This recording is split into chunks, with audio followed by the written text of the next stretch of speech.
Om Ajnanatimirandasya Jnananjana Shalakaya Chakshurunmilitam Dhena Tasmai Shri Gurave Namah. Om Namo Bhagavate Vasudevaya. Vritrasura's glorious death. Text 1. Shukadeva Goswami said, desiring to give up his body, Vritrasura considered death in the battle preferable to victory. O King Parikshit, he vigorously took up his trident and with great force attacked Lord Indra, the King of Heaven, just as Kaitaba had forcibly attacked the Supreme Personality of Godhead when the universe was inundated. Purport. Although Vritrasura repeatedly encouraged Indra to kill him with the thunderbolt, King Indra was morose at having to kill such a great devotee and was hesitant to throw it. Vritrasura, disappointed that King Indra was reluctant despite his encouragement, took the initiative very forcefully by throwing his trident at Indra. Vritrasura was not at all interested in victory. He was interested in being killed so that he could immediately return home, back to Godhead. As confirmed in Bhagavad Gita 4:9, Chaktvadeham punarjanmaya naiti. After giving up his body, a devotee immediately returns to Lord Krishna and never returns to accept another body. This was Vritrasura's interest. Text 2. Then Vritrasura, the great hero of the demons, whirled his trident, which had points like the flames of the blazing fire at the end of the millennium.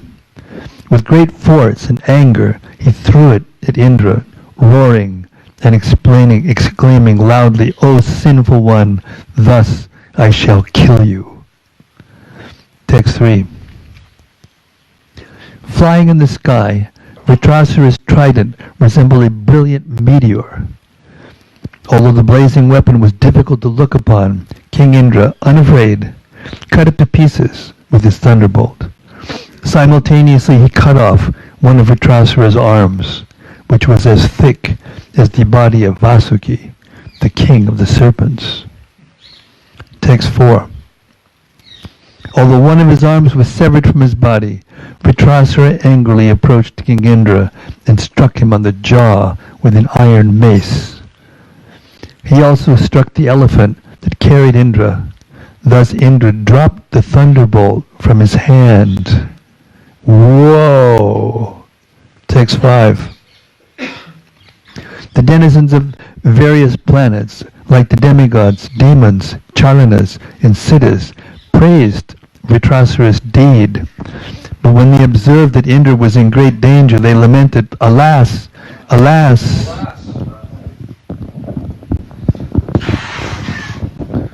Text 6. Having dropped the thunderbolt from his hand in the presence of his enemy, Indra was practically defeated and was very much ashamed. He dared not pick up his weapon again. Vritrasura, however, encouraged him, saying, "Take up your thunderbolt and kill your enemy. This is not the time to lament your fate." Vritrasura continued, "O Indra, no one is guaranteed of being always victorious but the original enjoyer, the Supreme Personality of Godhead, Bhagavan. He is the cause of creation, maintenance, and annihilation, and he knows everything. Being dependent and being obliged to accept material bodies, belligerent subordinates are sometimes victorious and sometimes defeated." Purport. The Lord says in Bhagavad Gita 15:15, "Sarvasya chaham hridisannivishto matak smritir jnanam apohanam cha." I am seated in everyone's heart, and from me come remembrance, knowledge, and forgetfulness. When two parties fight, the fighting actually goes on under the direction of the Supreme Personality of Godhead, who is Paramatma, the Supersoul. Elsewhere in the Gita 3:27, the Lord says, "Prakrite kriyamanani gunai karmani sarvashaha ankara vimudhatma kartaham iti manyate." The bewildered spirit soul, under the influence of the three modes of material nature, thinks himself the doer of activities that are in actuality carried out by nature. The living entities work only under the direction of the Supreme Lord. The Lord gives orders to material nature, and she arranges facilities for the living entities. The living entities are not independent, although they foolishly think themselves the doers, karta. Victory is always with the Supreme Personality of Godhead. As for the subordinate living entities, they fight under the arrangement of the Supreme Personality of Godhead. Victory or defeat is not actually theirs. It is an arrangement by the Lord through the agency of material nature. Pride in victory or moroseness in defeat is useless. One should fully depend on the Supreme Personality of Godhead, who is responsible for the victory and defeat of all living entities. The Lord advises, Niyatam kuru karma tvang, karma jhayo hyakarmanaha. Perform your prescribed duty, for action is better than inaction. The living entity is ordered to act according to his position. Victory or defeat depends on the Supreme Lord. Karma nivadikaraste ma paleshu kadachana. You have a right to perform your prescribed duty, but you are not entitled to the fruits of actions. One must act sincerely according to his position. Victory or defeat depends on the Lord. Vritrasura encouraged Indra, saying, "Don't be morose because of my victory. There's no need to stop fighting. Instead, you should go on with your duty. When Krishna desires, you will certainly be victorious." This verse is very instructive for sincere workers in the Krishna consciousness movement. We should not be jubilant in victory or morose in defeat. We should make a sincere effort to implement the will of Krishna, or Sri Chaitanya Mahaprabhu, and we should not be concerned with victory and defeat. Our only duty is to work sincerely so that our activities may be recognized by Krishna. 8. All living entities in all the planets of this universe, including the presiding deities of all the planets, are fully under the control of the Lord. They work like birds. They work like birds caught in a net, who cannot move independently. Purport: the difference between the suras and the asuras is that the suras know that nothing can happen without the desire of the Supreme Personality of Godhead, whereas the asuras cannot understand the supreme will of the Lord. In this fight, Vritrasura is actually the sura, whereas Indra is the asura. No one can act independently. Rather, everyone acts under the direction of the Supreme Personality of Godhead. Therefore, victory and defeat come according to the results of one's karma, and the judgment is given by the Supreme Lord, karmana daivanetrina. Since we act under the control of the Supreme according to our karma, no one is independent, from Brahma down to the insignificant ant. Whether we are defeated or victorious, the Supreme Lord is always victorious, because everyone acts under his directions. 9. Our sensory prowess, mental power, bodily strength, living force, immortality, and mortality are all subject to the superintendence of the Supreme Personality of Godhead. Not knowing this, foolish people think the dull material body to be the cause of their activities. O King Indra, as a wooden doll that looks like a woman, or as an animal made of grass and leaves, cannot move or dance independently, but depends fully on the person who handles it, all of us dance according to the desire of the Supreme Controller, the Personality of Godhead. No one is independent. Purport: this is confirmed in Chaitanya Charitamrita Adi Lila. Ekale Ishara Krishna Arshabrita Jari Jaiche Nachai Sa Taiche Kare Nirto. Lord Krishna alone is the Supreme Controller, and all others are his servants. They dance as he makes them do so. We are all servants of Krishna. We have no independence. We are dancing according to the desire of the Supreme Personality of Godhead, but out of ignorance and illusion we think we are independent of the Supreme Will. Therefore it is said, Ishvara Parama Krishna Sachidananda Vigraha Anadiradir Govinda Sarvakarana Karanam. Krishna, who is known as Govinda, is the Supreme Controller. He has an eternal blissful spiritual body. He is the origin of all. He has no other origin, for he is the prime cause of all causes. Text 11. The three Purushas, Karanodakashayi Vishnu, Garbhodakashayi Vishnu, and Shirodakashayi Vishnu, the material energy, the total material energy, the false ego, the total material energy, the false ego, the five material elements, the material senses, the mind, the intelligence, and consciousness cannot create the material manifestation without the direction of the Supreme Personality of Godhead. Purport. That was correct. No, energy. But the material nature, the total material energy. Yes, correct. Thank you. Purport. As confirmed in the Vishnu Purana, Parasya Brahmana Shaktis Tatedam Akilam Jagat. Whatever manifestations we experience are nothing but various energies of the Supreme Personality of Godhead. These energies cannot create anything independently. This is also confirmed by the Lord Himself in Bhagavad Gita 9:10. Maya Yakshana Prakriti Suyate Sacharacharam. This material nature is working under my direction, O son of Kunti, and it is producing all moving and unmoving living beings. Only under the direction of the Lord, the Supreme Person, can Prakriti, which is manifested in 24 elements, create different situations for the living entity. In the Vedas, the Lord says, Madhyam Mahimanam Cha Parabrahmeti Shabditam Vedasya Sandugritam Me Samprashna Rivitam Hiri. Since everything is a manifestation of my energy, I am known as Parabrahman. Therefore, everyone should hear from me about my glorious activities. The Lord also says in Bhagavad Gita 10:2, Ahang Adir Hidevanam. I am the origin of all the demigods. Therefore, the Supreme Personality of Godhead is the origin of everything, and no one is independent of Him. Srila Madhvacharya also says, Anisha Jiva Rupena. The living entity is Anisha, never the controller, but is always controlled. Therefore, when a living entity becomes proud of being an independent Ishvara, or God, that is his foolishness. Such foolishness is described in the following verse. 12. A foolish, senseless person cannot understand the Supreme Personality of Godhead. Although always dependent, he falsely thinks himself the Supreme.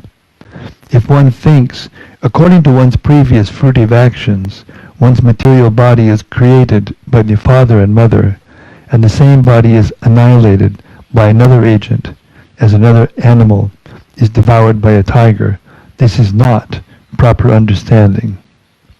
The Supreme Personality of Godhead Himself creates and devours the living beings through other living beings. Purport.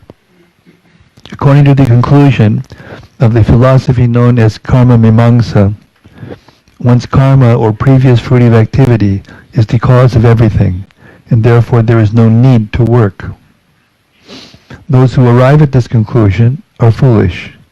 When a father creates a child, he does not do so independently. He is induced to do so by the Supreme Lord.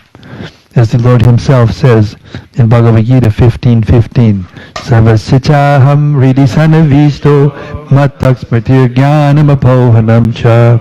I am in everyone's heart, and from me come remembrance, knowledge, and forgetfulness. Unless one receives dictation from the Supreme Personality of Godhead, who sits within everyone's heart, one cannot be induced to create anything. Therefore the father and mother are not the creators of a living entity. According to the living entity's karma, fruitive activities, he is put into the semen of the father, who injects the living entity into the womb of the mother.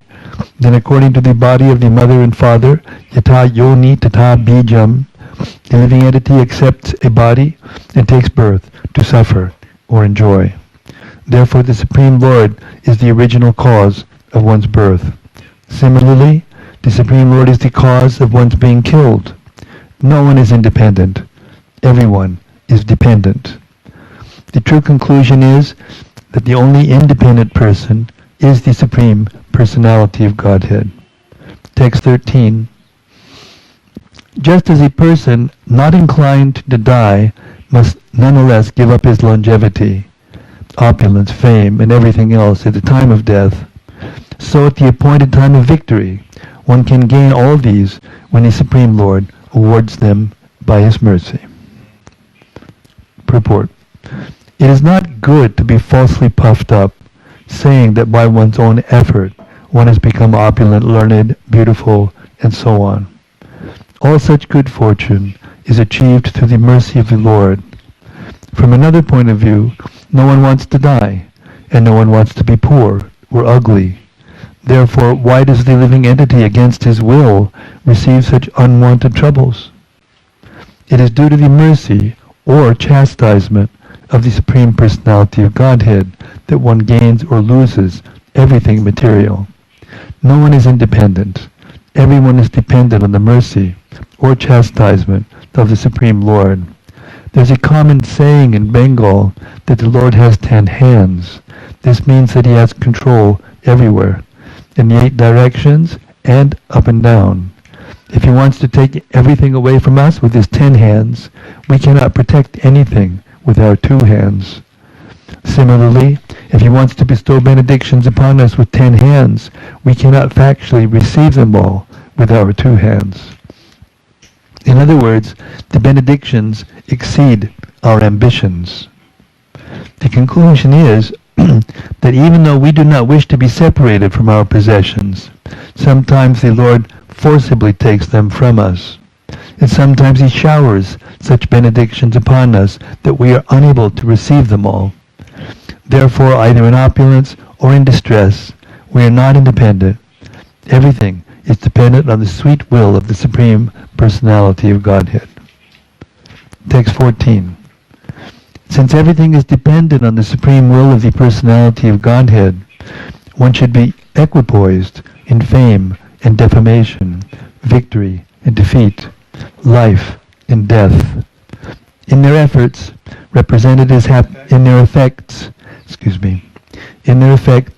represented as happiness and distress, one should maintain oneself in equilibrium without anxiety.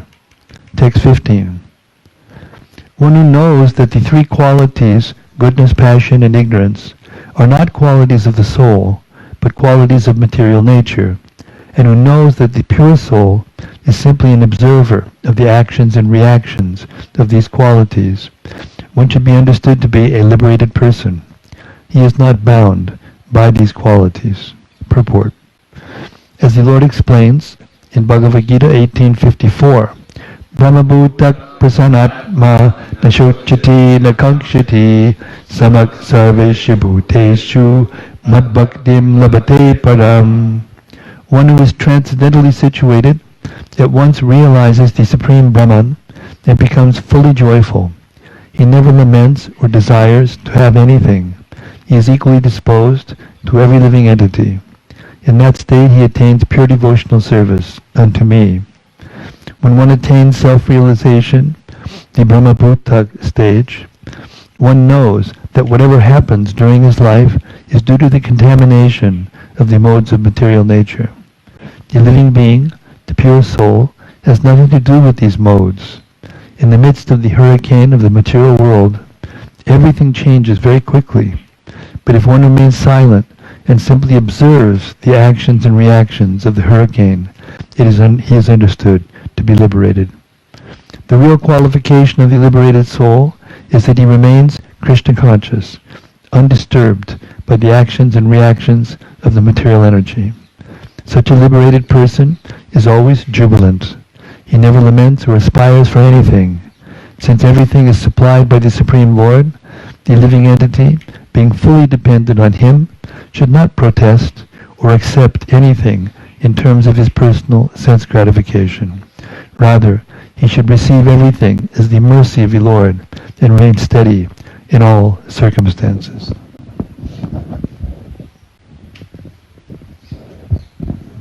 Just an observation about the hurricane actually the hurricane of the material world. And I've seen these pictures in Japan of the tsunami coming and washing everything away suddenly.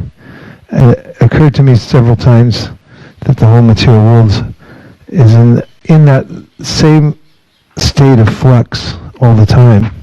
It's going a little slower usually, and I don't see it all at once, but actually that's how my whole life is moving. It's just being washed away, but imperceivably, but except for when it goes faster.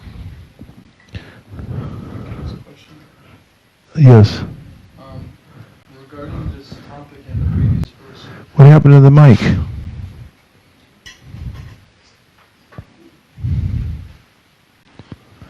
Hare Krishna, Hare Krishna, Krishna Krishna, Hare Hare. Hare Krishna. Regarding this topic in the previous verse, it was mentioned that one should understand that everything is happening by the will of the Supreme Lord, and one point was mentioned that one should therefore not be affected by fame and defamation. And so I was just wondering, of course we can understand how that applies to material society, being affected by fame or infamy in material society, but as far as in a Vaishnava society, do we have the same attitude that fame or infamy do not affect us in the society of Vaishnavas, or do we take that more into consideration than we would in material society? Or we still remain aloof from fame and infamy in a Vaishnava society? Still remain aloof. Text number 16. O my enemy, just look at me. I have already been defeated, for my weapon and arm have been cut to pieces. You have already overwhelmed me, but nonetheless, with a desire to kill you, I am trying my best to fight.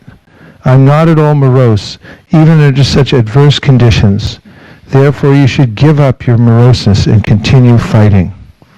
Purport: Vritrasura was so great and powerful that in effect he was acting as the spiritual master of Indra.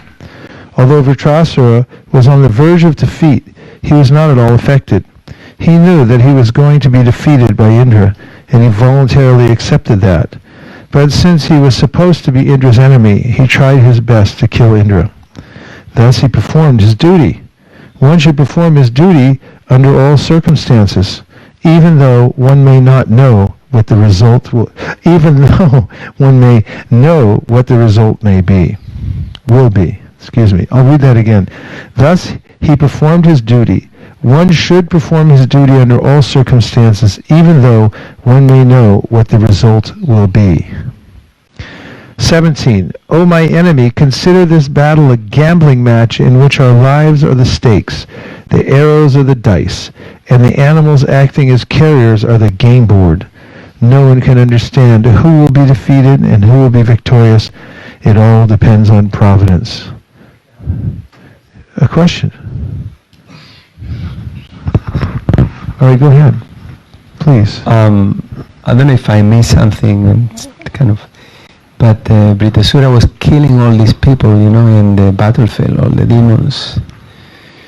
And now he's preaching this stuff. It seems inconsistent in one sense because, he was killing people. He was doing something to defeat.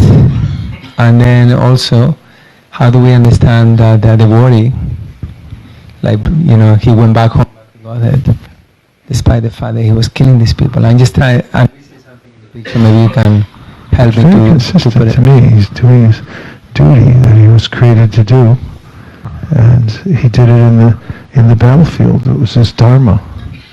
So whatever he did was his duty, did it the best he could, and now he's accepting the result going the other way.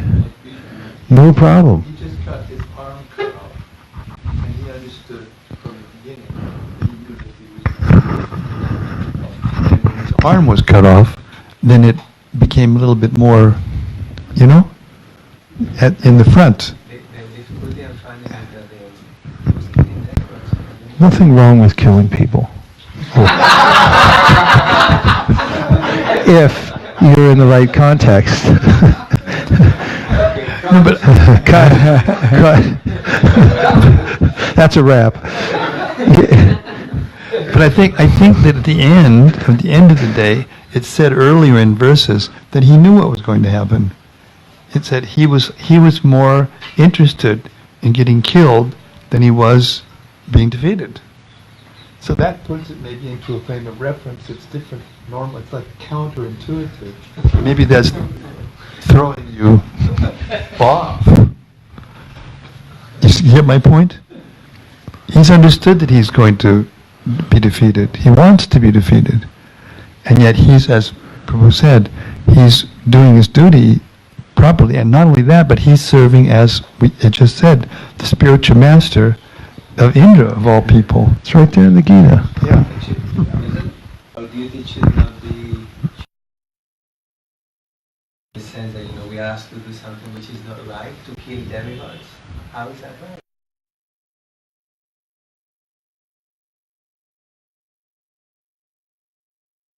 A lot of duty. Okay. Moving on, we're behind. 18. Shukadeva Goswami said, hearing the straightforward, instructive words of Vritrasura, King Indra praised him and again took the thunderbolt in his hand. Without bewilderment or duplicity, he then smiled and spoke to Vritrasura as follows. We can address it later. Not at all. I just didn't want to make you feel like you were cut off, or that I cut you off. Purport. King Indra, the greatest of the demigods, was astonished to hear the instructions of Vritrasura, who was supposed to be a demon. He was struck with wonder that a demon could speak so intelligently. Then he remembered great devotees like Prahlad Maharaj and Bali Maharaj, who had been born in the families of demons, and thus he came to his senses. Even so-called demons sometimes have exalted devotion for the Supreme Personality of Godhead. Therefore, Indra smiled reassuringly at Vritrasura. I mean, Dhruva Maharaj slaughtered so many yakshas, and he got a pass. Vritrasura should definitely get a pass. 19. Indra said, O great demon, I see your discrimination and endurance in devotional service, despite your dangerous position. That you are a perfect devotee of the Supreme Personality of Godhead, the Supersoul and friend of everyone. Purport. As stated in Bhagavad Gita 6.22, Yam labha chaparam labham manyate nadikam tataha yasmin stito nadhukena gurunapi vichalyate. Established in Krishna consciousness, one never departs from the truth. And upon gaining this, he thinks there's no greater gain. Being situated in such a position, one is never shaken, even in the midst of the greatest difficulty. An unalloyed devotee is never disturbed by any kind of trying circumstance. Indra was surprised to see that Vritrasura, undisturbed, was fixed in devotional service to the Lord. For such a mentality is impossible for a demon. However, by the grace of the Supreme Personality of Godhead, anyone can become an exalted devotee. Striyo Vaishas Tata Shudras Tepi Yanti Param Gatim. An unalloyed devotee is sure to return home, back to Godhead. 20. You have surmounted the illusory energy of Lord Vishnu, and because of this liberation, you have given up the demoniac mentality and have attained the position of an exalted devotee. Purport. Lord Vishnu is the Mahapurusha. Therefore, one who becomes a Vaishnav attains the position of a Mahapurusha. This position was attained by Maharaj Parikshit. It is said in the Padma Purana that the distinction between a demigod and a demon is that a demigod is a devotee of Lord Vishnu, whereas a demon is just the opposite. Vishnu Bhakta Smrito Daiva Asuras Tadviparyayaha. Vritrasura was considered a demon, but actually he was more than qualified as a devotee. The Mahapurusha, or Mahapurusha, if one somehow becomes a devotee of the Supreme Lord, whatever his position, he can be brought to the position of a perfect person. This is possible if an unalloyed devotee tries to serve the Lord by delivering him in this way. This is possible if an unalloyed devotee tries to serve the Lord by delivering him in this way. What do you have? What do you got? Let's hear it. This is possible if an unalloyed devotee Start over. This is possible if an unalloyed devotee delivers him in this way and thus tries to serve the Lord. Much better. Okay, more better. Therefore, Shukadeva Goswami says in the Srimad Bhagavatam 2.4.18, Kirata Hunandra Pulinda Pulukasha Abhira Shumba Yavana Kasadaya Yenecha Papa Yarapasha Yashraya Shudyanti Tasmai Prabha Vishnave Namaha. Kiratas, Hunas, Andras, Pulindas, Pulukashas, Abhiras, Shumbas, Yavanas, and members of the Kasa race, and even others addicted to sinful acts, can be purified by taking shelter of the devotees of the Lord, for He is the supreme power. I beg to offer my respectful obeisances unto Him. Anyone can be purified if he takes shelter of a pure devotee and molds his character according to the pure devotee's direction. Then, even if one is a Kirata, Andhra, Pulinda, or whatever, he can be purified and elevated to the position of a Mahaparusha. Text 21. O Vritrasura, demons are generally conducted by the mode of passion. Therefore, what a great wonder it is that although you are a demon, you have adopted the mentality of a devotee and have fixed your mind on the Supreme Personality of Godhead, Vasudeva, who is always situated in pure goodness. Purport. King Indra wondered how Vritrasura could have been elevated to the position of an exalted devotee. As for Prahlad Maharaj, he was initiated by Narada Muni, and therefore it was possible for him to become a great devotee, although he was born in a family of demons. For Vritrasura, however, Indra could not detect such causes. Therefore he was struck with wonder that Vritrasura was such an exalted devotee that he could fix his mind without deviation upon the lotus feet of Lord Krishna, Vasudeva. 22. A person fixed in the devotional service of the Supreme Lord, Hari, the Lord of the highest auspiciousness, swims in the ocean of nectar. For him, what is the use of the water in small ditches? Purport. Vritrasura has formerly prayed, Bhagavatam 6:11-25, Nanakapishtam nachapadamishyam nasarvabhaumam chanasadhipatyam. I do not want the facilities for happiness on Brahmaloka, Swargaloka, or even Dhruvaloka, not to speak of this earth or the lower planets. I simply want to return home back to Godhead. This is the determination of a pure devotee. A pure devotee is never attracted to any exalted position within this material world. He simply wants to associate with the Supreme Personality of Godhead, like the inhabitants of Vrindavan.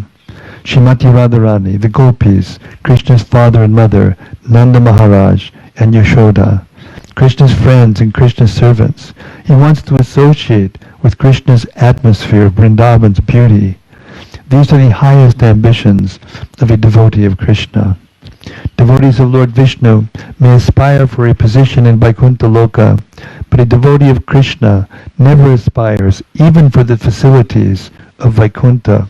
He wants to return to Goloka Vrindavan and associate with Lord Krishna in his eternal pastimes. Any material happiness is like water in a ditch, whereas the spiritual happiness eternally enjoyed in the spiritual world is like an ocean of nectar in which a devotee wants to swim. Text 23. Sri Shukadeva Goswami said, Vritrasura and King Indra spoke about devotional service even on the battlefield, and then as a matter of duty, they again began fighting. My dear king, both of them were great fighters and were equally powerful. Text 24. O Maharaj Parikshit, Vritrasura, who was completely able, O Maharaj Parikshit, Vritrasura, who was completely able to subdue his enemy, took his iron club, whirled it around, aimed it at Indra, and then threw it at him with his left hand. Text 25. With his thunderbolt, named Shataparvan. Indra simultaneously cut to pieces Vritrasura's club and his remaining hand.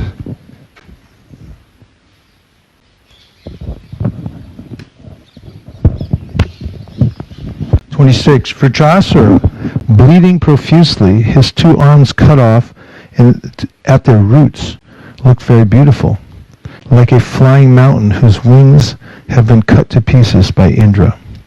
Purport: it appears from the statement of this verse that sometimes there are flying mountains and that their wings are cut by the thunderbolt of Indra.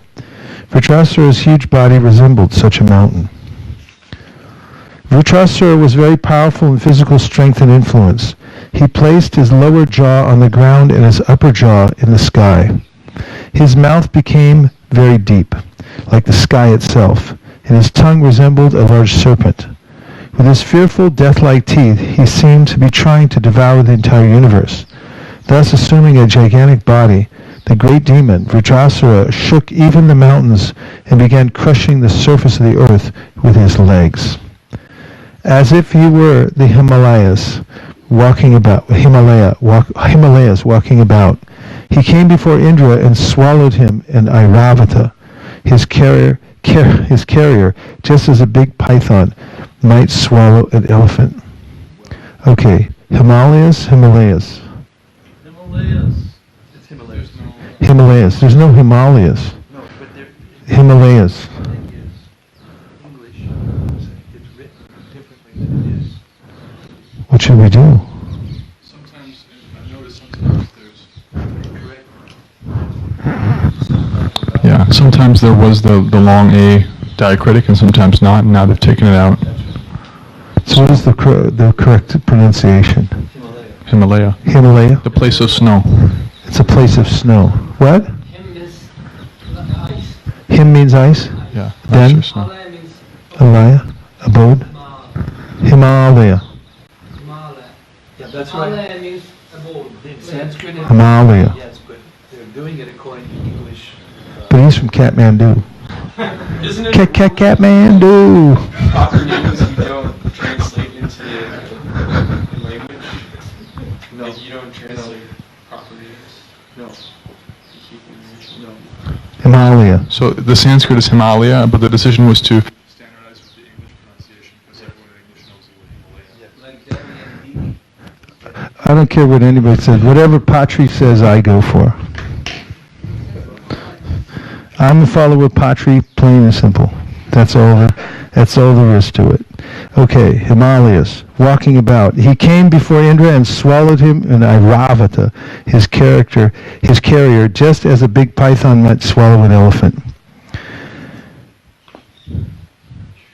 When the demigods, along with Brahma, other Prajapatis, and other great saintly persons saw that Indra had been swallowed by the demon, they became very morose. Alas, they lamented, what a calamity, what a calamity. Text 31.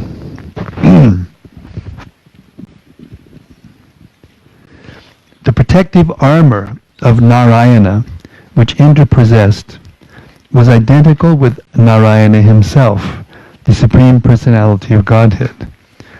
Protected by that armor and by his own mystic power, King Indra, although swallowed by Vritrasura, did not die within the demon's belly. 32. With his thunderbolt, King Indra, who was also extremely powerful, pierced through Vritrasura's abdomen and came out. Indra, the killer of the demon Bala, then immediately cut off Vritrasura's head, which was as high as the peak of a mountain. Text 33. Although the thunderbolt revolved around Vritrasura's neck with great speed, separating his head from his body took 1 complete year, 360 days, the time in which the sun, moon, and other luminaries complete a northern and southern journey. Then, at the suitable time for Vritrasura to be killed, his head fell to the ground.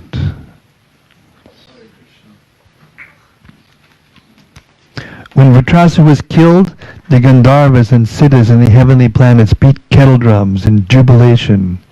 With Vedic hymns, they celebrated the prowess of Indra, the killer of Vritrasura, praising Indra and showering flowers upon him with great pleasure. O King Parikshit, subduer of enemies, the living spark then came forth from Vritrasura's body and returned home, back to Godhead. While all the demigods looked on, he entered the transcendental world to become an associate of Lord Sankarsana.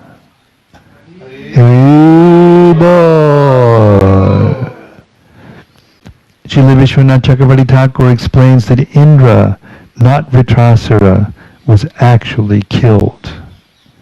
He says that when Vritrasura swallowed King Indra and his carrier, the elephant, he thought, "Now I have killed Indra, and therefore there is no more need of fighting. Now let me return home, back to Godhead." Thus he stopped all his bodily activities and became situated in trance. Taking advantage of the silence of Vritrasura's body, Indra pierced the demon's abdomen, and because of Vritrasura's trance, Indra was able to come out. Now Vritrasura was in yoga samadhi, and therefore, although King Indra wanted to cut his throat, the demon's neck was so stiff that Indra's thunderbolt took 360 days to cut it to pieces. Actually, it was the body left by Vritrasura that was cut to pieces by Indra. Vritrasura himself was not killed.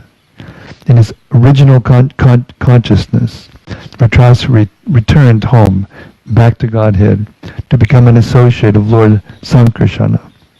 Here the word alokam means the transcendental world, Vaikuntha, where Sankarsana eternally resides.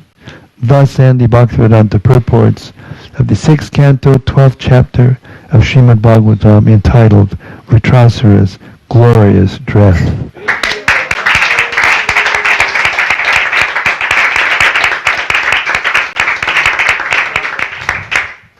And now we have a 10-minute saintly persons, the inhabitants of Pitraloka and Bhutaloka. Why? It may be suggested that Indra was unhappy because he knew that he had killed a great devotee in Pramana. Vritrasura outwardly appeared to be a demon, but inwardly he was a great devotee and therefore a great Brahmana. Herein it is clearly indicated that a person who is not at all demoniac, such as Prahlad Maharaj and Bali Maharaj, may outwardly be a demon or be born in a family of demons. Therefore, in terms of real culture, one should not be considered a demigod or demon simply according to birth. In his dealings while fighting with Indra, Vritrasura proved himself a great devotee of the Supreme Personality of Godhead. Furthermore, as soon as he finished fighting with Indra and was apparently killed, Vritrasura was transferred to Vaikuntha Loka to become an associate of Sankarsana. Indra knew this, and therefore he was morose at having killed such a demon who was actually a Vaishnava or a Brahmana. A Vaishnava is already a Brahmana, although a Brahmana may not be a Vaishnava. The Padma Purana says, Shatkarma nipuno vipro mantra tantra visharadaha avaishnavo gururna syad Vaishnava shrapacho guru. One may be a Brahmana in terms of his culture and family, and may be expert in Vedic knowledge, mantra tantra visharadaha. But if he is not a Vaishnava, he cannot be a guru. This means that an expert Brahmana may not be a Vaishnava, but a Vaishnava is already a Brahmana. A millionaire may very easily possess hundreds and thousands of dollars, but a person with hundreds and thousands of dollars is not necessarily a millionaire. Vritrasura was a perfect Vaishnava, and therefore he was also a Brahmana. 4. Sri Shukadev Goswami answered, when all the great sages and demigods were disturbed by the extraordinary power of Vritrasura, they had assembled to ask Indra to kill him. Indra, however, being afraid of killing a Brahmana, declined their request.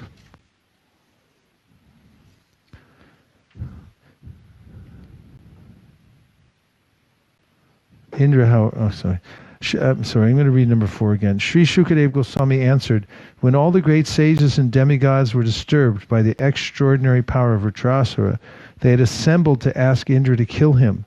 Indra, however, being afraid of killing a Brahmin, declined their request. Good.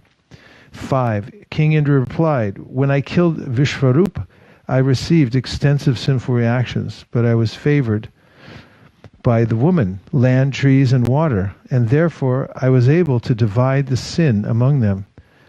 But now, if I kill Vritrasura, another Brahmana, how shall I free myself from the sinful reactions? Yes, Maharaj. Well, I just thought that was interesting how here I was favored by is here in this verse. Because the other day we were wondering how those things could be distributed, you know? But here it's saying that there's a mutual. They're favored Indra because they had big respect for Indra because he's the control of heaven. That answers the question. There you have it. There you have it. Text 6. Sri Shukadeva Goswami said, hearing this, the great sages replied to King Indra, O King of Heaven, all good fortune unto you. Do not fear. We shall perform an Ashwamedha sacrifice to release you from any sin you may accrue by killing the Brahmana. 7. The rishis continued, O King Indra, by performing an Ashwamedha sacrifice and thereby pleasing the Supreme Personality of Godhead, who is the Supersoul, Lord Narayana, the Supreme Controller, one can be relieved even of the sinful reactions for killing the entire world, not to speak of killing a demon like Vritrasura. 8 and 9. One who has killed a Brahmana, one who has killed a cow, or one who has killed his father, mother, or spiritual master, can be immediately freed from all sinful reactions simply by chanting the holy name of Lord Narayana. Other sinful persons, such as dog-eaters and chandalas, who are less than Shudras, can also be freed in this way. But you are a devotee, and we shall help you by performing the great horse sacrifice. If you please Lord Narayana in that way, why should you be afraid? You will be freed, even if you kill the entire universe, including the Brahmanas, not to speak of killing a disturbing demon like Vritrasura. Purport. It is said in the Brihad Vishnu Purana, Namno yajapati shakti papa nirharane harehe tavat kartum senok shakti patakam pataki naraha. Also in the Prema Vibharta by Jagadananda Pandit, it is said, Eka Krishna Name Papira Yatta Papa Chaya Bhujan Vase Papi Karite Naraya. This means that by once chanting the holy name of the Lord, one can be freed from the reactions of more sins that he can even imagine performing. The holy name is so spiritually potent that simply by chanting the holy name, one can be freed from the reactions to all sinful activities. What then is to be said of those who chant the holy name regularly or worship the deity regularly? For such purified devotees, freedom from sinful reaction is certainly assured. This does not mean, however, that one should intentionally commit sinful acts and think himself free from the reactions because he is chanting the holy name. Such a mentality is a most abominable offense at the lotus feet of the holy name. Namno balad yasahi papa buddhi. The Lord's holy name certainly has the potency to neutralize all sinful activities. But if one repeatedly and intentionally commits sins while chanting the holy name, he is most condemned. These verses name the performers of various sinful deeds. In the Manu Samhita, the following names are given. A son begotten by a Brahmana and born from the womb of a Shudra mother is called a Parashava or Nishada, a hunter accustomed to stealing. A son begotten by a Nishada in the womb of a Shudra woman is called a Bukasa. A child begotten by a Kshatriya in the womb of the daughter of a Shudra is called an Ugra. A child begotten by a Shudra in the womb of the daughter of a Kshatriya is called a Chata. A child begotten by a Kshatriya in the womb of a lower class woman is called a Shwada, or dog-eater.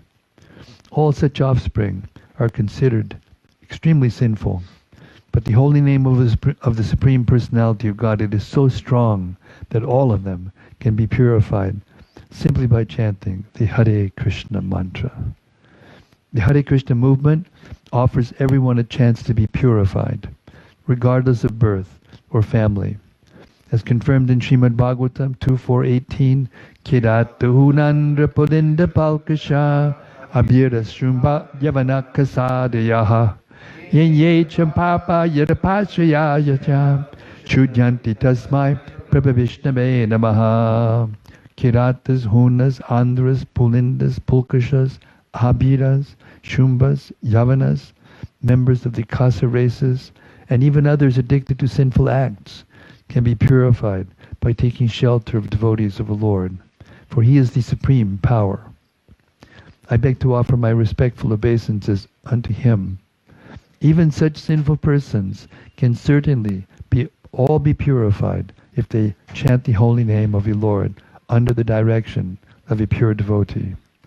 Herein the sages encourage King Indra to kill Vritrasura, even at the risk of Brahmahatya, the killing of a Brahmana, and they guarantee to release him from sinful reactions by performing an Ashwamedha Yajna. Such purposeful devised atonement, however, cannot relieve the performer of sinful acts. This will be seen from the following verse, text 10. Sri Shukadev Goswami said, encouraged by the words of the sages, Indra killed Vritrasura, and when he was killed, the sinful reaction for killing a Brahmana, Brahmahatya, certainly took shelter of Indra. Purport. After killing Vritrasura, Indra could not surpass the Brahmahatya, the sinful reactions for killing a Brahmana. Formerly he had killed one Brahmana, Vishwarupa, out of circumstantial anger, but this time, following the advice of the sages, he killed another Brahmana purposely. Therefore the sinful reaction was greater than before. Indra could not be relieved from the reaction simply by performing sacrifices for atonement. He had to undergo a severe series of sinful reactions, and when he was freed by such suffering, the Brahmanas allowed him to perform the horse sacrifice. The planned execution of sinful deeds on the strength of chanting the holy name of the Lord or undergoing prayaschita, atonement, cannot give relief to anyone, even to Indra or Nahusha. Nahusha was officiating for Indra, while Indra, absent from heaven, was going here and there to gain release from his sinful reactions.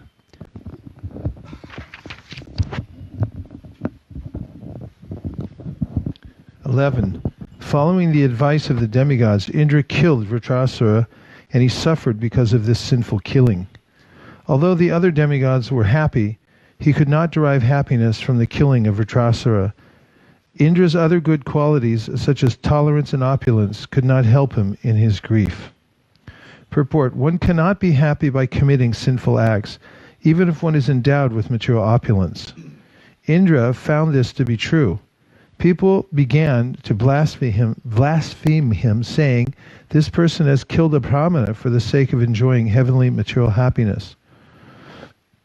Therefore, in spite of being king of heaven and enjoying material opulence, Indra was always unhappy because of the accusations of the. Therefore, in spite of being king of heaven and enjoying material opulence, Indra was always unhappy because of the accusations of the populace. Text numbers 12 and 13. Indra saw a personified sinful reaction chasing him, appearing like a Chandala woman, a woman of the lowest class. She seemed very old, and all the limbs of her body trembled. Because she was afflicted with tuberculosis, Her body and garments were covered with blood. Breathing an unbearable fishy odor that polluted the entire street, she called to Indra, "Wait, wait, wait, wait." Here, let's get the real thing. Wait, wait. Very good. Purport: when a person afflicted with tuberculosis, he often vomits blood, which makes his garments bloody. O king, Indra first fled to the sky, but there he also saw the woman of personified sin chasing him. This witch followed him wherever he went. At last he very quickly went to the northeast and entered the Manasa Sarovara lake. 15. Always thinking of how he could be relieved from the sinful reactions for killing a Brahmana, King Indra, invisible to everyone, lived in the lake for 1,000 years in the subtle fibers of the stem of a lotus. The fire god used to bring him his share of all yagyas, but because the fire god was afraid to enter the water, Indra was practically starving.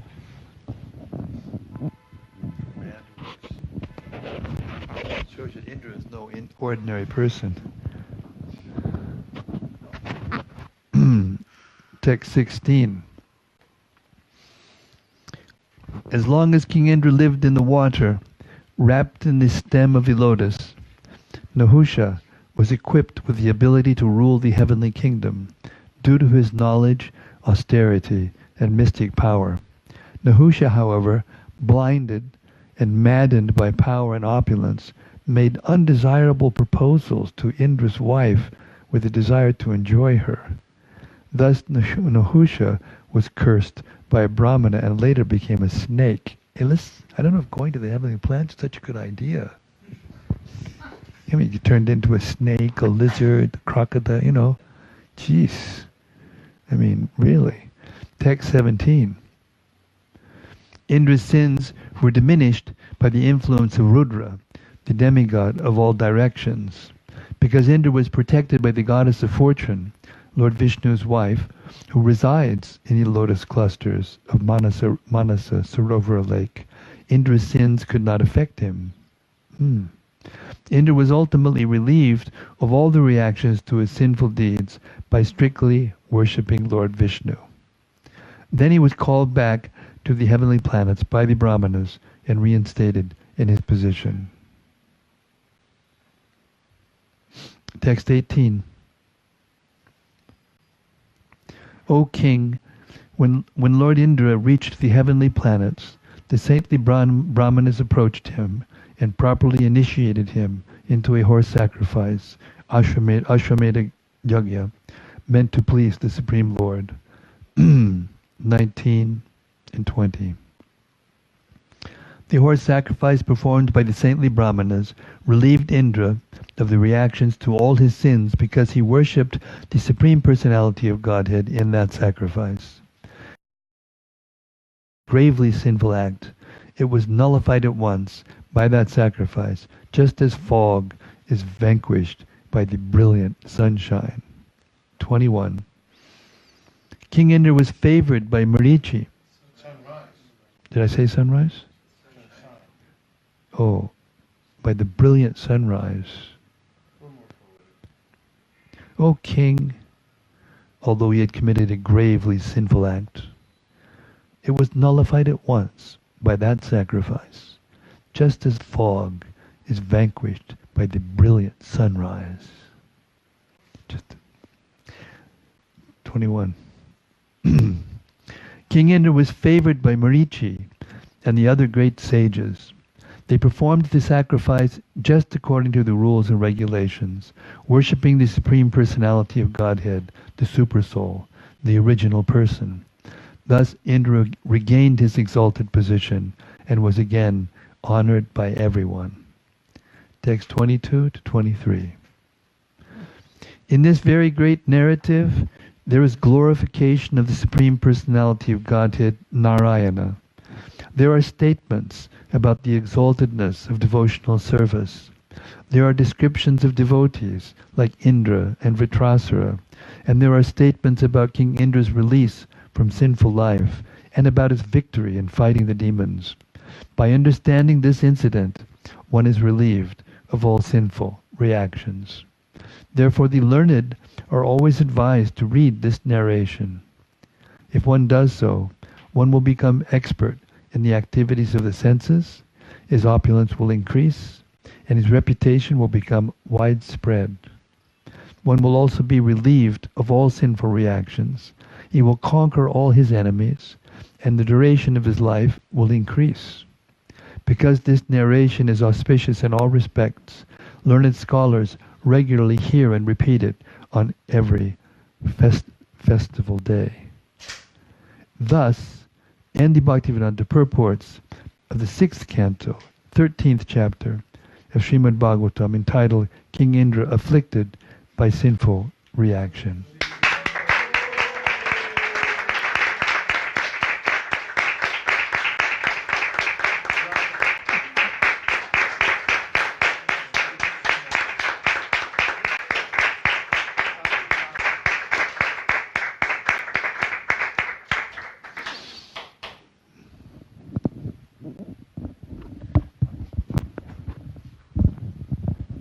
Continuing with chapter number 14, entitled King Chitraketu's Lamentation.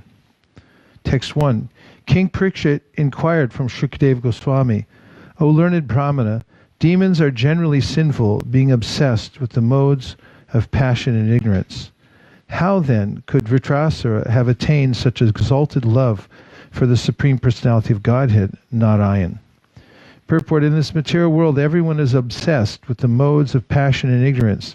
However, unless one conquers these modes and comes to the platform of goodness, there is no chance of one's becoming a pure devotee. This is confirmed by Lord Krishna himself in Bhagavad Gita 7.28. Yisham twantakatam papam jananam punya karmanam te tvandva mohanir mukta bhajante mam dhridavrata. Persons who have acted piously in previous lives and in this life, whose sinful actions are completely eradicated, and who are freed from the duality of delusion, engage themselves in my service with determination. Since Vritrasura was among the demons, Maharaj Parikshit wondered how it was possible for him to have become such an exalted devotee. 2. Demigods situated in the mode of goodness and great saints, cleansed of the dirt of material enjoyment, hardly ever render pure devotional service at the lotus feet of Mukunda.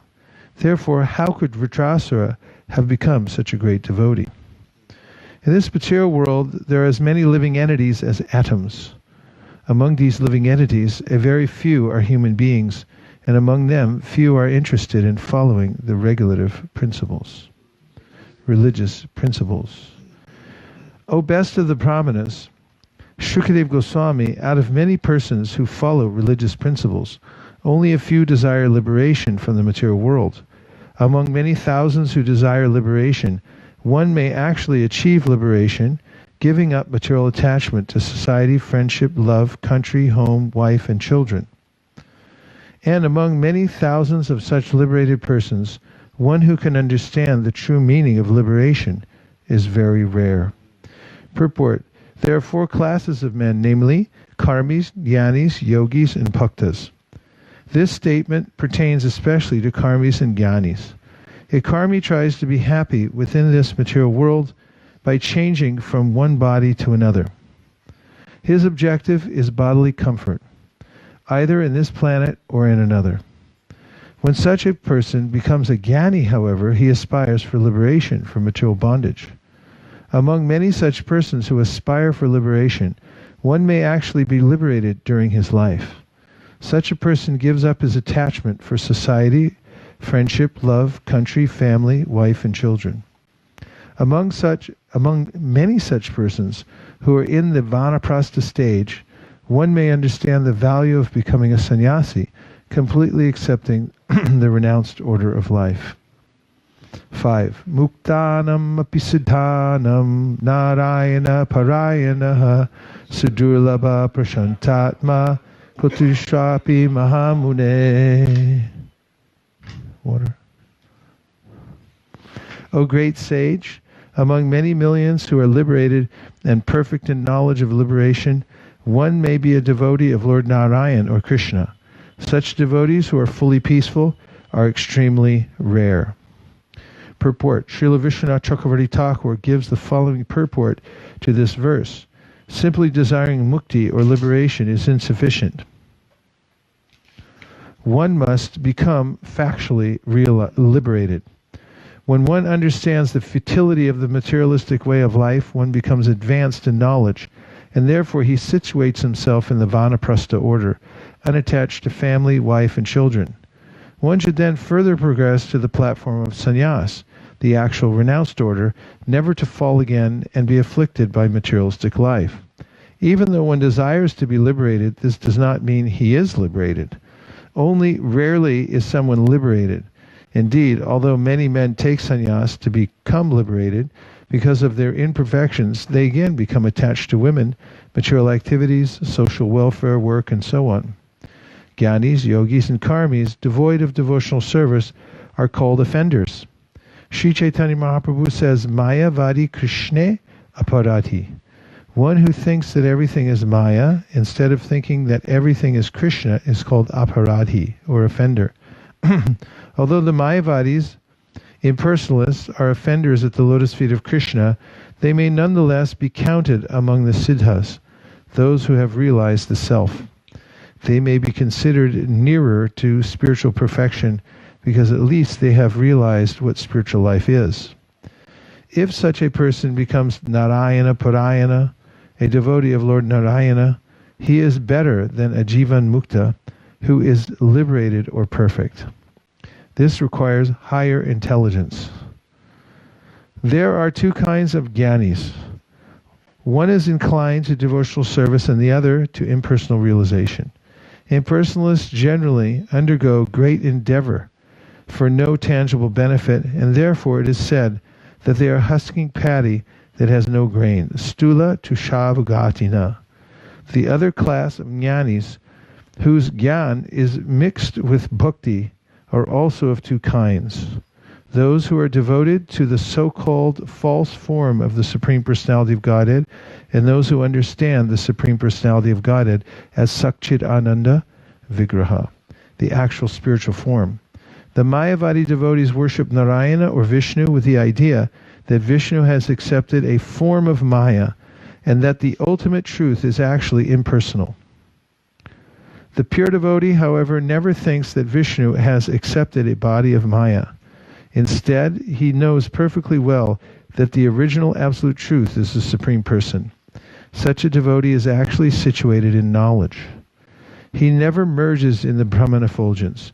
As stated in Srimad Bhagavatam 10.2.32, Yene ravindakshava muktamaninas toyasta bhavada vashuddha buddhaya arya krishnena paramparam tata patantyato nadrita yushmadangraya. O Lord, the intelligence of those who think themselves liberated, but who have no devotion, is impure. Even though they rise to the highest point of liberation by dint of severe penances and austerities, they are sure to fall down again into material existence. For they do not take shelter at your lotus feet. Evidence of this same point is also given in Bhagavad Gita 9.11, wherein the Lord says, Avajananti ma mudha manushintanumashritam parambhavam ajananto mama bhuta maheshwaram. Fools deride me when I descend in the human form. They do not know my transcendental nature and my supreme dominion over all that be. When rascals that Krishna acts exactly like a human being, they deride the transcendental form of the Lord because they do not know the param bhavam, his transcendental form and activities.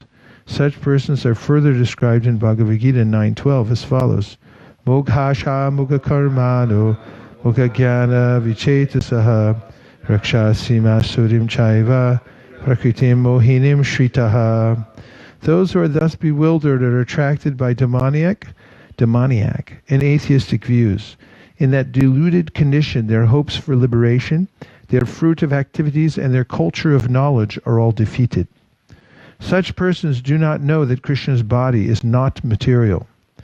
There is no distinction between Krishna's body and his soul. But because less intelligent men see Krishna as a human being, they deride him. They cannot imagine how a person like Krishna could be the origin of everything. Govindam Adipurusham Tamaham Bhajami. Such persons are described as moghasha, baffled in their hopes. Whatever they desire for the future will be baffled. Even if they apparently engage in devotional service, they are described as moghasha because they ultimately desire to merge into the Brahman effulgence. Those who aspire to be elevated to the heavenly planets by devotional service will also be frustrated, because this is not the result of devotional service. However, they are also given a chance to engage in devotional service and be purified. As stated in Srimad Bhagavatam, Shrinvatam Swakata Krishna Punyashravana Kirtanaha Tridyantakstohya Bhadrani Vitunoti Suritsatam. Sri Krishna, the personality of Godhead, who is the Paramatma, super soul in everyone's heart, and the benefactor of the truthful devotee, cleanses desire for material enjoyment from the heart of the devotee, who relishes his messages, which are in themselves virtuous when properly heard and chanted. Unless the dirt within the core of one's heart is cleansed away, one cannot become a pure devotee. Therefore the word sudurlabha, very rarely found, is used in this verse. Not only among hundreds and thousands, but among millions of perfectly liberated souls, a pure devotee is hardly ever found. Therefore the words kotishvapi are used herein. Srila Madhvacharya gives the following quotations from the Tantra Bhagavat, my personal favorite verse in the Prabhupada's purports. Nava kotyas tu devanam rishaya saptakotaya narayana sarve ye kechit tatparayana. There are 90 million demigods and 70 million sages who are all called Narayanayana, devotees of Lord Narayan. Among them, only a few are called Narayana Parayana. Narayanayana.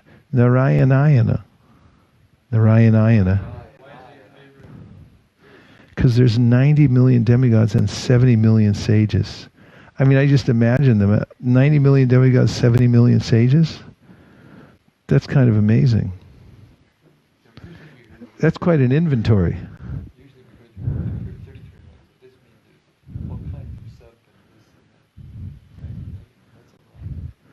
Narayanayana. There's Narayanayanas and there's Narayana Parayanas. What? As the saying goes. I think we could make a poem or something out of this. Or the beginning to a song. You can make a rap. Gore can do it. Gore can do it. We got to get Gore Karuni into it. He can do it. He could do it. What? Narayanayana Deva Rishadyas Tatparayanaha Ramadya Kechanaiva Syu Siddha Yoga. The difference between the Siddhas and the Narayana Parayanas is that direct devotees are called Narayana Parayanas, whereas those who perform various types of mystic yoga are called Siddhas. Text 6.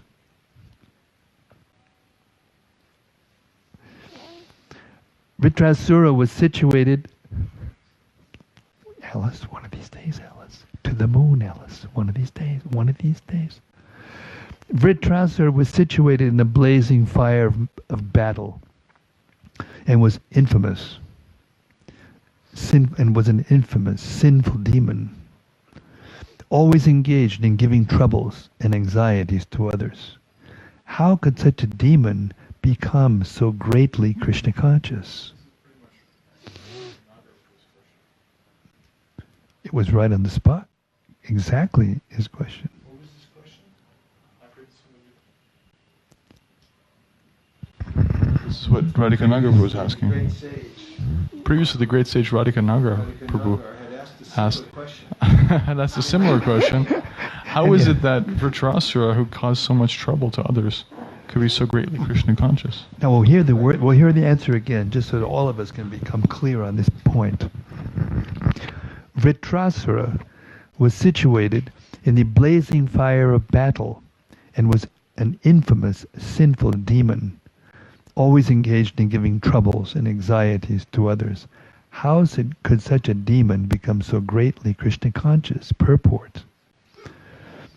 It has been described that in Narayana Parayana, a pure devotee is rarely found even among millions and millions of persons.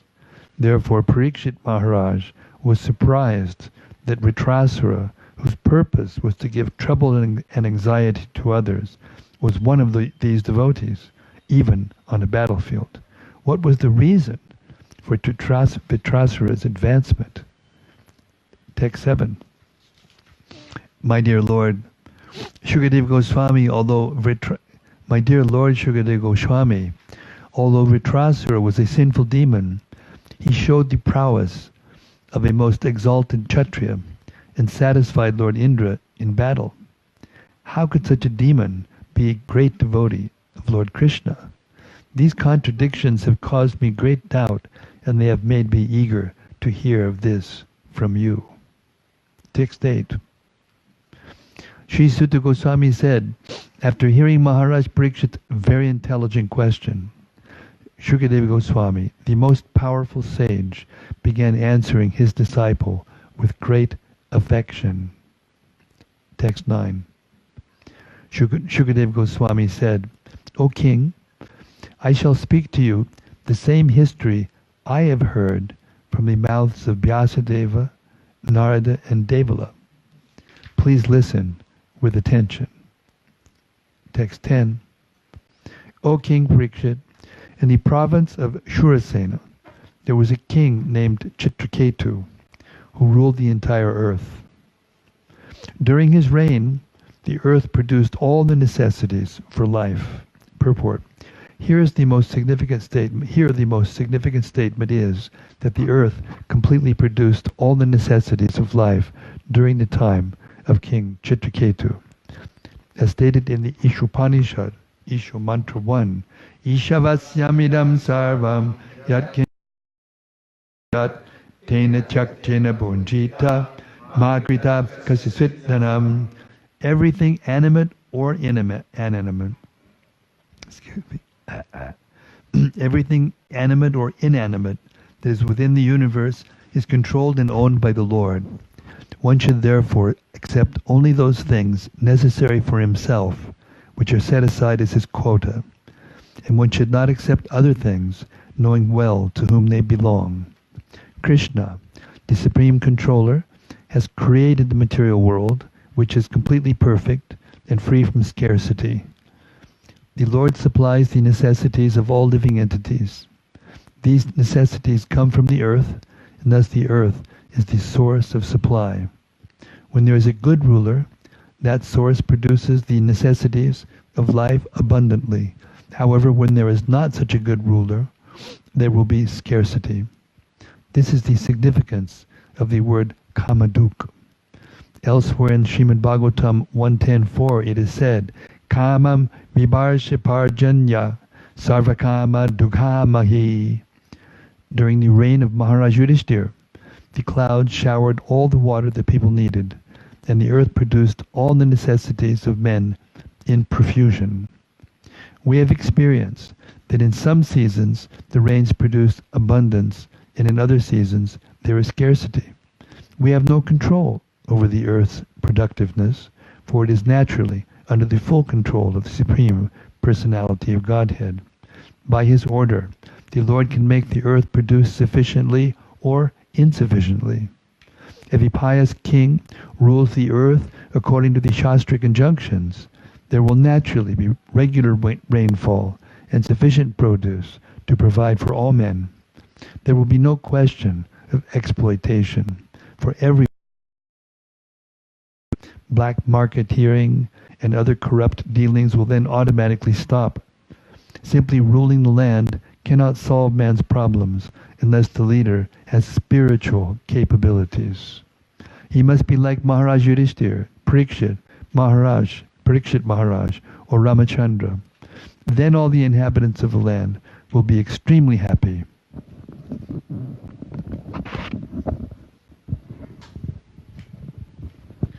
Text 11.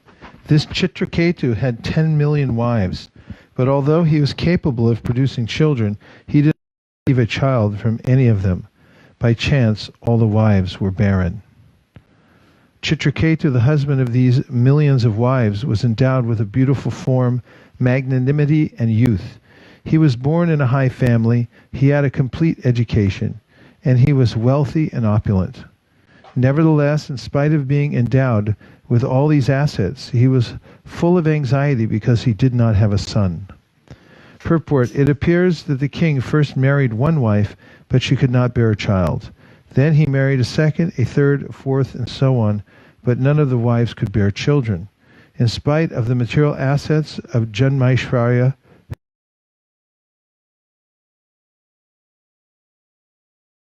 he was very much aggrieved because, in spite of having so many wives, he had no son. Certainly his grief was natural. Grihastha life does not mean having a wife and no children. Chanakya Pandit says, Putrahinam griham shunyam. If a family man has no son, his home is no better than a desert. The king was certainly most unhappy that he could not get a son, and this is why he had married so many times. Kshatriyas especially are allowed to marry more than one wife, and this king did so. Nonetheless, he had no issue. His queens all had beautiful faces and attractive eyes, yet neither his opulences, his hundreds and thousands of queens, nor the lands of which he was the supreme proprietor were sources of happiness for him. Once upon a time, when the powerful sage named Angira was traveling all over the universe without engagement, by his sweet will he came to the palace of King Chitraketu. Chitraketu immediately stood up from his throne and offered him worship. He offered drinking water and edibles, and in this way performed his duty as a host to a great guest. When the rishi was seated very comfortably, the king, restraining his mind and senses, sat on the ground at the side of the rishi's feet. 16. O King Parikshit, when Chitraketu, bent low in humility, was seated at the lotus feet of the great sage, the sage congratulated him for his humility and hospitality. The sage addressed him in the following words. The great sage Angira said, "My dear king, I hope that your body and mind and your royal associates and paraphernalia are well. When the 7 properties of material nature, the total material energy, the ego, and the 5 objects, proper order, the living entity within the elements is happy. Without these 7 elements, one cannot exist. Similarly, always protected by 7 elements: his instructor, Swami or Guru, his fort, his treasury, his royal order, and his friends." Wow. Purport: as is quoted by Sridhar Swami in his Bhagavatam commentary, Samyamat yau janapada durga dravina sanchayaha dandomitram chatyasaitak kritayo mataha. A king is not alone. He first has his spiritual master, the supreme guide, then come his minister, his fortifications, his treasury, his system of law and order, and his friends or allies. If these 7, the king is happy. Similarly, explained in Bhagavad Gita, Dehinosmin yata dehe. Soul is within the material ego and pancha tanmatra. When these seven are in proper order, the living entity is in a mood of pleasure. Generally, when the associates, the king can be happy. Therefore the great sage inquired about the king's personal health and the good fortune of his seven associates. When we inquire from a friend whether everything is well, we are concerned not only with his personal self, but also with his family, his source of income, and his assistants or servants. All of them must be well, and then a person can be happy. Text 18. O king, O lord of humanity, when a king directly depends upon his associates and followers, their instruction and followers. O king, O lord of humanity, when a king directly depends upon his associates and follows their instructions, he is happy. Similarly, when his associates offer their gifts and activities to the king and follow his orders, they are also happy. Purport. The actual happiness of a king and his dependents is described in this verse. A king should not simply give orders to his dependents because he is supreme. Sometimes he must follow their instructions. Similarly, the dependents should depend on the king. This mutual dependence will make everyone happy. Text 19. O king, are your wives, citizens, secretaries, and servants, and the merchants who sell spices and oil under your control? Are you also in full control of your ministers, governors, your sons, and your other dependents? Purport. The masters or king and his subordinates should be interdependent. Through cooperation, both of them can be happy. Text 20. If the king's mind is fully controlled, all his family members and governmental officers are subordinate to him. His provincial governors present taxes on time without resistance, and what to speak of lesser servants? Purport. Angira Rishi asked the king whether his mind was also under control. This is most essential for happiness.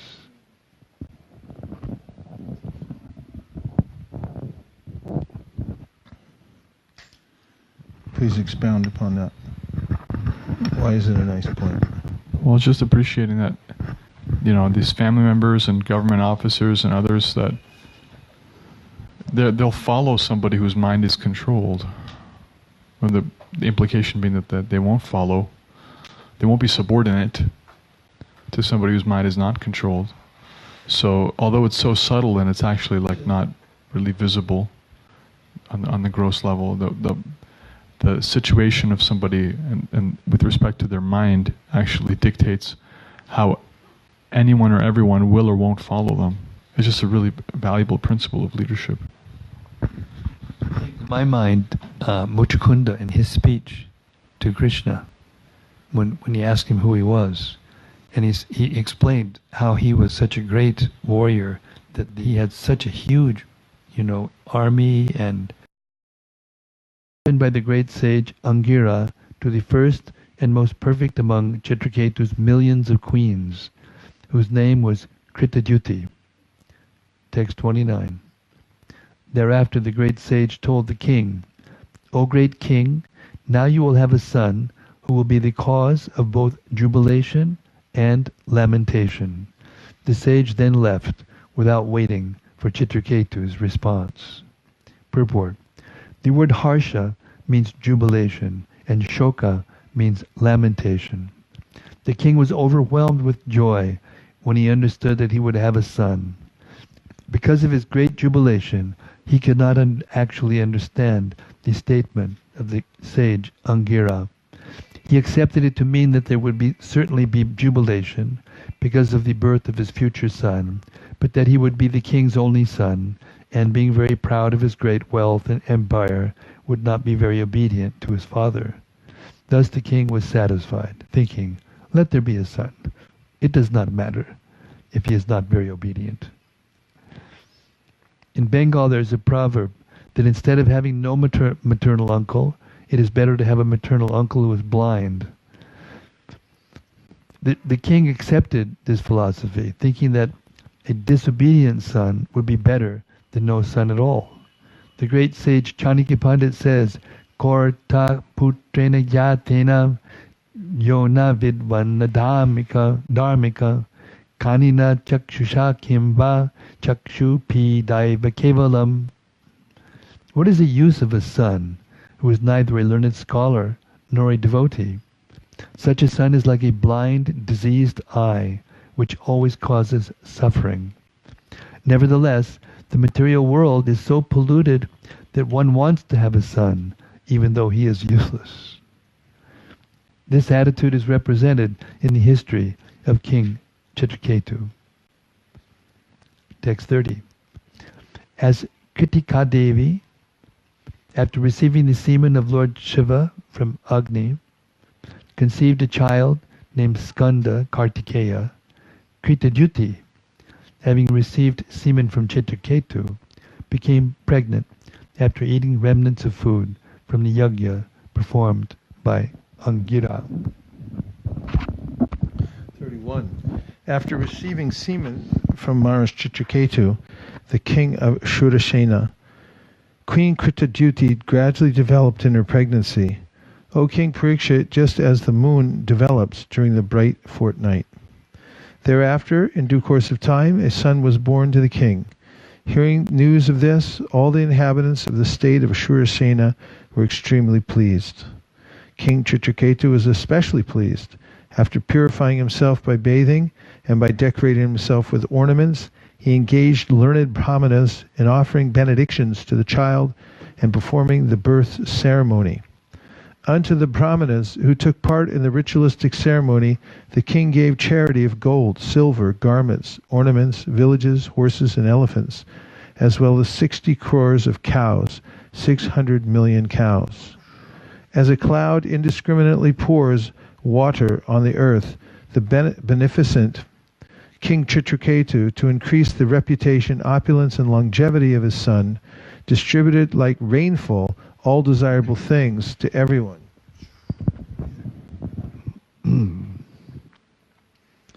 When a poor man gets some money after great difficulty, his affection for the money increases daily. Similarly, when King Chitraketu, after great difficulty, received a son, his affection for the son increased day after day. The mother's attraction and attention to the son, like that of the child's father, excessively increased.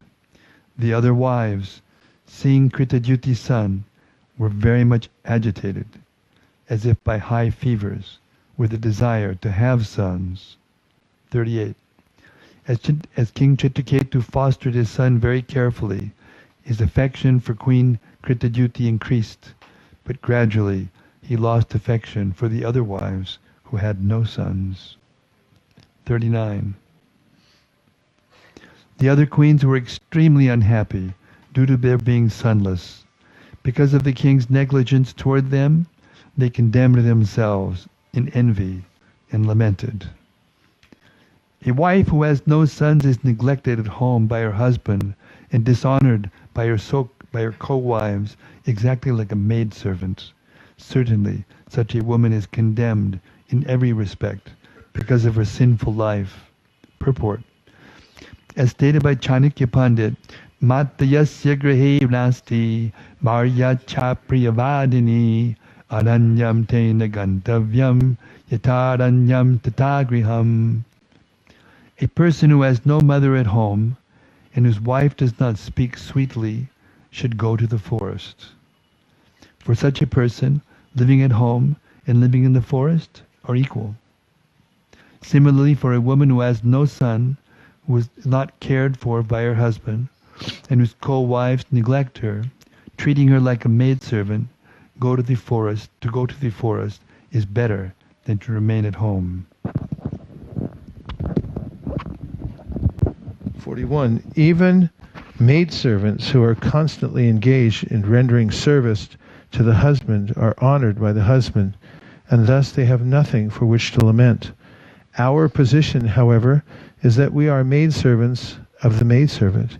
Therefore, we are most unfortunate.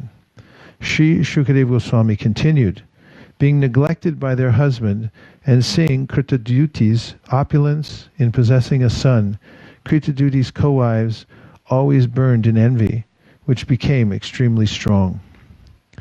As their envy increased, they lost their intelligence, being extremely hard-hearted and unable to tolerate the king's neglect. They finally administered poison to the son. Unaware of the poison administered by her co-wives, Queen Kritaduti walked within the house, thinking that her son was sleeping deeply. She did not understand that he was dead. Thinking that her child had been sleeping for a long time, Queen Kritaduti, who was certainly very intelligent, ordered the nurse, "My dear friend, please bring my son here." 46.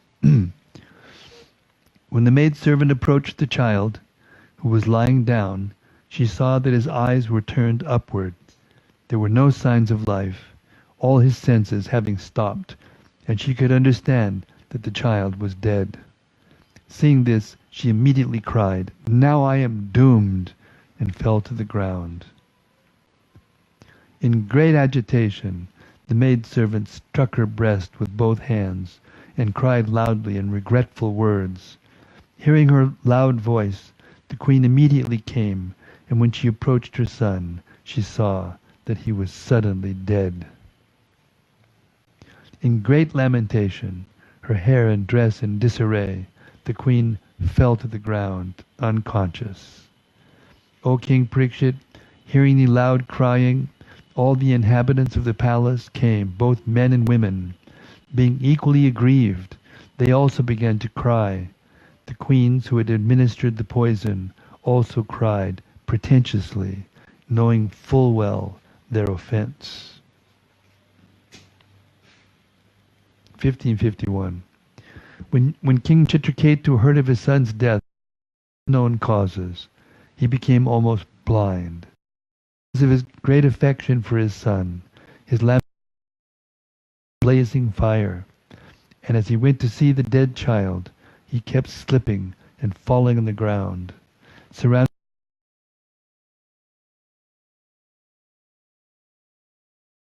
unconscious at the child's feet, his hair and dress. Breathing heavily, regained consciousness. Speak. When the queen saw her husband, King Chitraketu, dead child, who was the only son in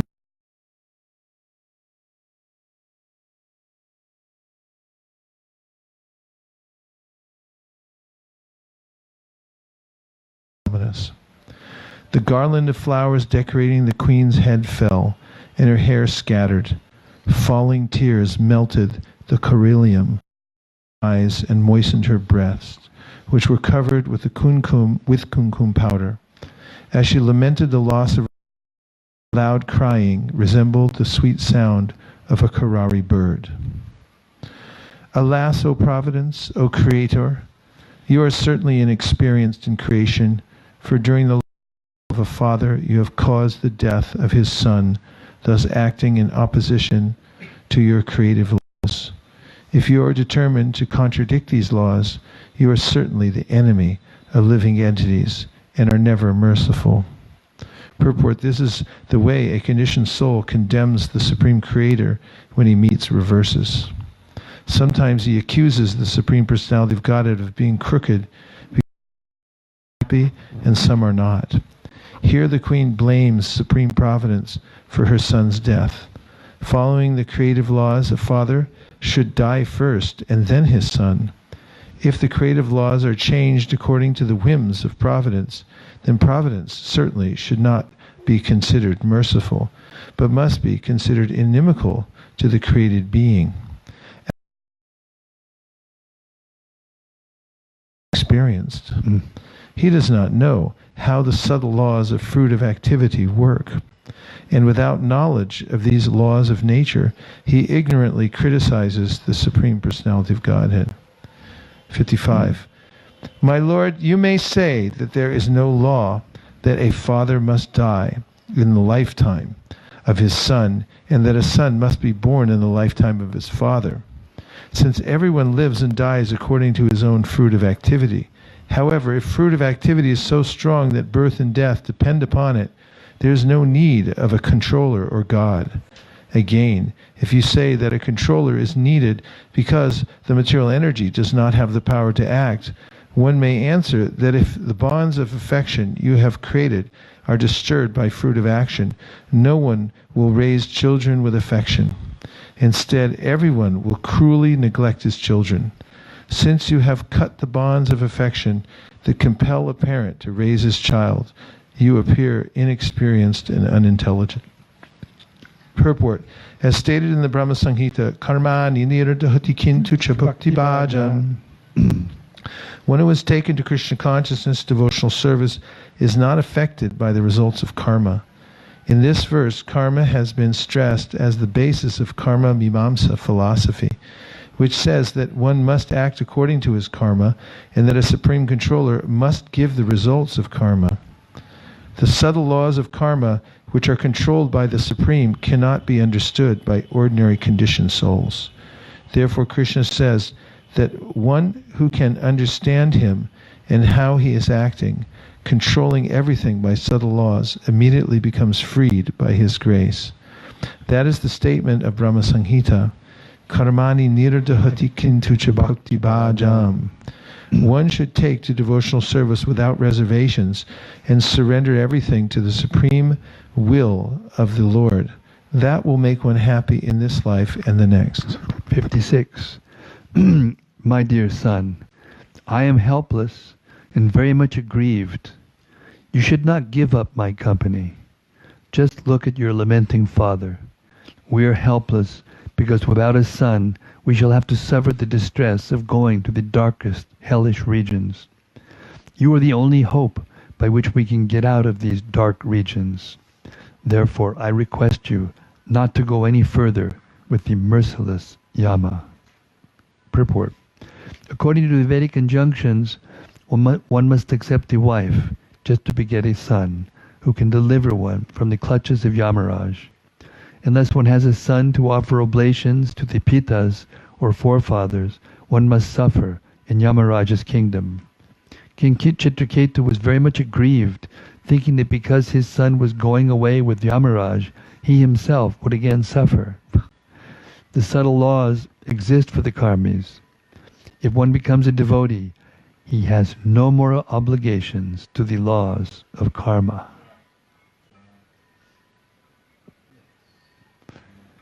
"57. My dear son, you have slept a long time.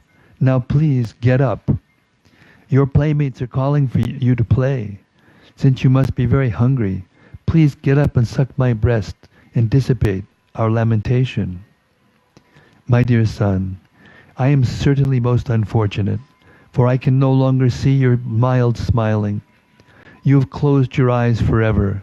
I therefore conclude that you have been taken from this planet to another from which you will not return. My dear son, I can no longer hear your pleasing voice." 59. Sri Shukadeva Goswami continued, accompanied by his wife, who was thus lamenting for her dead son. King Chitraketu began crying loudly with an open mouth, being greatly aggrieved. Text 60. As the king and queen lamented, all their male and female followers joined them in crying. Because of the sudden accident, all the citizens of the kingdom were almost unconscious.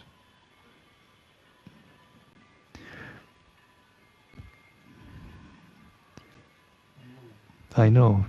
When the great sage Angira understood that the king was almost dead in an ocean of lamentation, he went there with Narada Rishi. Thus end the Bhaktivedanta purports of the 6th canto, 14th chapter of Srimad Bhagavatam, entitled Kinchitketu's Lamentation.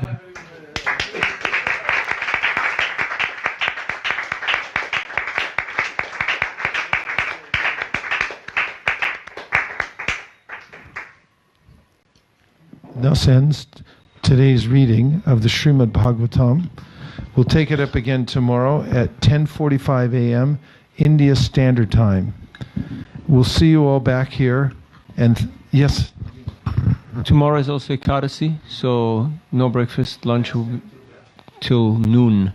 So maybe the readings will be slightly adjusted because the lunch is at noon, 12.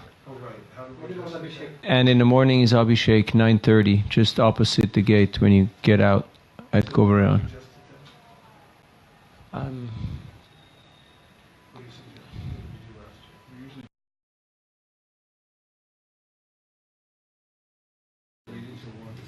Marman, Natari Marman, Natari Marman, Natari Marman, hey, Natari Marman, Natari Marman, Natari Marman, Natari Marman.